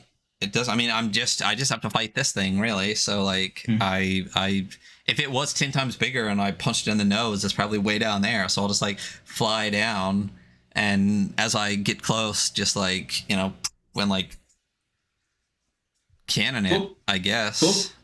Yeah. Let's do it. It doesn't seem to matter where I am in the room, realistically. If I can hit, it can hit me. So yeah, so far like you guys have just stayed in close enough quarters for sure to do what you want. Give me the roll and let's see what happens. oh, I auto hit. What do I need to roll? You need to roll to see if there is oh yeah, no, you're locked and loaded. Damn it. Yeah, you're locked and loaded. Yeah. Okay. I'm locked and loaded. I was gonna say there's no point rolling if I'm locked and loaded. Auto hit, baby. Yeah. Okay, and then Adam, do you have a new character? Yeah, I think for the sake of narrative, I am gonna have this new character crawl out of the mouth of Beetle. That's like very small. Like this is BeetleBot. This is Beetle's little like miniature pilot. It's I think because the Mechanica created it, it's maybe like just a full automaton. But I'm thinking like a very small like robot beetle that comes out of my mouth that's like flying around, zipping around. It's a level 1 Blastmaster with incinerating missiles. What's the name? So, BeetleBot. All one. BeetleBot. So, and I think there's obviously some like weird scale play of like going up against this enormous Sphinx, but it has like the 6 like little beetle legs, but they like telescope like the toy lightsabers. Like you can kind of just go and go and go. And from that, I fire out my incinerating missiles. Like at its, I want to like shoot it in the eye, like or whatever is kind of perceived. Or you said it just opened its mouth. Let's shoot it into its mouth. Yeah, all the barbels. They're like coming back, and yeah, it's gonna be a really like awesome, another like very kind of anime style this series of events with this like giant, punch rocket, double punch, locked and loaded, hit, auto hits, and then your incendiary missiles now. And yeah, this thing's gonna be visibly visibly more hurt, and it's also just gonna be like, and it's like massive amounts of like languages coming out, just some level of agony. It's not out. In fact, it is going to immediately respond to Ryan's character, sorry, Nux, and it's going to try and swipe you out of the way. With what you haven't seen too much now is its like tail, and it's just going to kind of be whipping around and just kind of like swat you into the surrounding lions and stuff. So give me a defense roll. See where you're at. Should have just done incinerating missiles last time. No, I couldn't because I couldn't stack it. A defense roll. I rolled a 17. That's really good. It's not quite enough. And it will launch you across the room. And then, yeah, basically your trade-off to use incinerator missiles like you could have, but you would have like the other effect would have ran out. Yeah, it would have given that auto hit, even though it would have done one more damage. But yeah. But now it's gone, so that's what I'll use. That's the turn. Beetle Blast, the last remaining. Oh, so I take a hit and I'm out, right? 2 damage, yeah.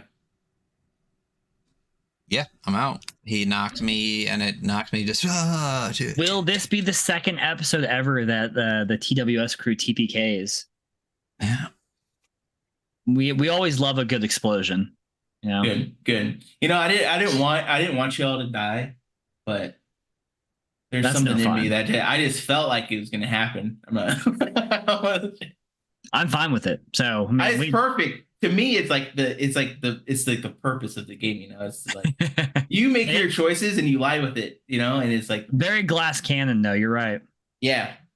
Very big moves and then very big damage real quick. So so I'm the only one chilling, huh? And I'm already my B list. I'm already my second character. So yeah, technically it would have been a TPK. We kind of I didn't want you to be out for the whole game, so we'll see if it would have made any difference.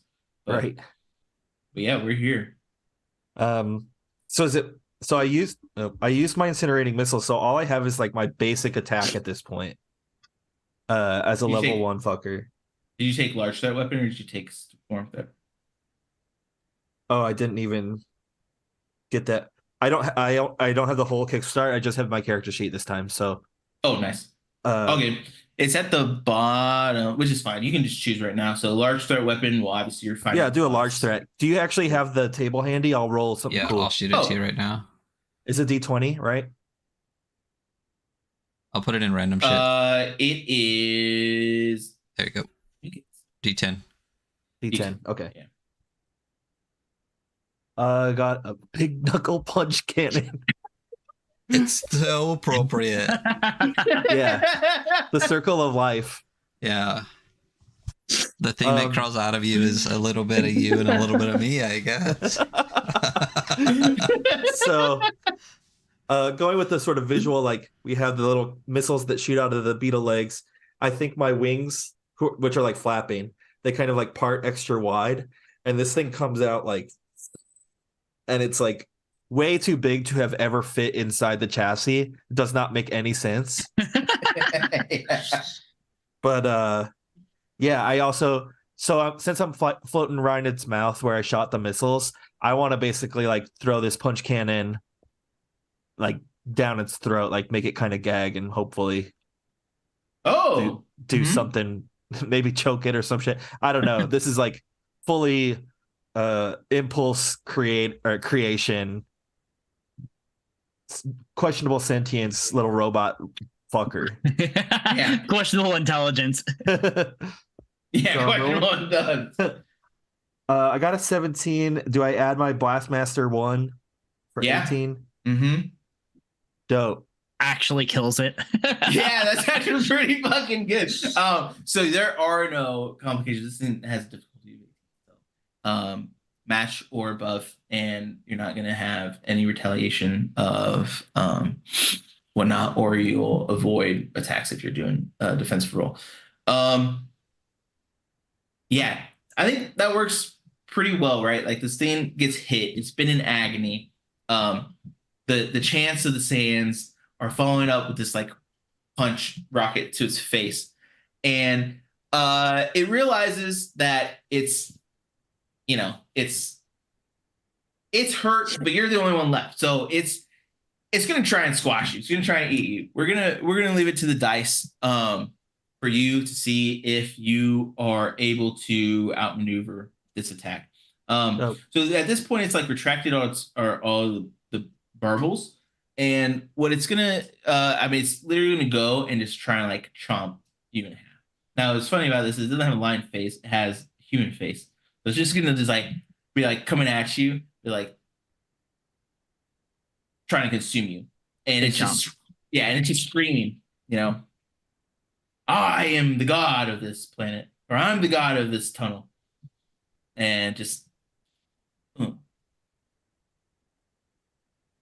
So I roll for evasion. I roll to defend. Yeah, well, you tell me. Yeah, you can tell me exactly what your. I think how Beetlebot. you want to evade, but you can also determine based on your roll. Yeah, I think Beetlebot is just like, I guess the opposite of a soul, right? Like sort of a thing that does basic functions. It is sort of maybe like a defense mechanism of my corporeal body. So with that, it's just gonna like try to zip around beetle style and try not to get dunked on. Get done. And I rolled a natty 2. Natty 2. Yeah, you're obliterated. The beetle arms just shoot outward, and the sand just like flies out of, just like slowly swirls out of this gallon and just like surrounds your guys' body until you are no more. We did it, guys. Congratulations, we did it. Welcome Marco to the goes on Shimmering the Lair. list. Yeah. Maybe So, he was God. Well, I we really don't know, like. 'cause- Yeah, I really love the interactions that players choose to work with, like the Creator Machinica on this, like just like it's like kind of. I mean, it's obviously like an important part of the game, but it's also like very like it just it's less than like 2 pages that tell you what it is. But I love like the acolyte angle and this like like your guys' take on it was.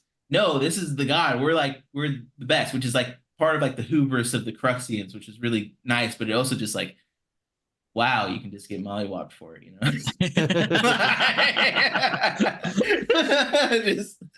Hell yeah. That was the Greenhorns TWS TPK. Yeah. Woo-woo. So, I mean, we're just knocked out, quote unquote, but like, I assume this god's just gonna fucking just murk us with all those lions and squids and shit. Yeah, I think that we would determine as like a table would be to like even the situation when like the Creator Machinica just like zap you guys back to Cruxor since you're not dead, or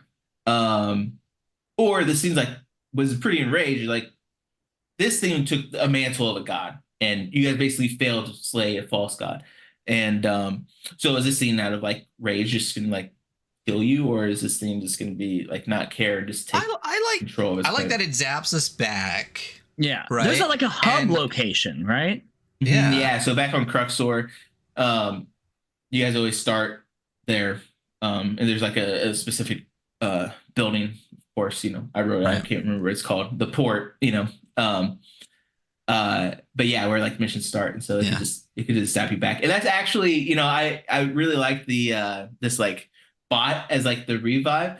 The like written in rules is usually that it's like you like actually like just teleports, because like this is a fragment of the Great Machine, so they just like teleport a new greenhorn, like hardly trained greenhorn over there. Nice. But yeah, cool. Nice. That's good. So hell yeah, that was Greenhorns Part 1 and Part 2. Definitely check all that out. So still funding on Kickstarter right now. How many days does it have left to keep going into those stretch goals? I believe it is 22 days left. 22 Sick. days left. That's a Yeah, quite long a way to bit. go. Yeah. We did 4 weeks total. Good. Yeah. Yeah, just let it ride. There you Nice. go. It's going. Awesome. Well, seriously, thanks so much for coming on, Marco. This is great. Also, Adam Vass, World Champ Game Co. We know that Greenhorns is still funding for 22 days, and I'm sure Marco's got 4 other projects on the docket. But what do you have cooking right now for us, Adam Vass?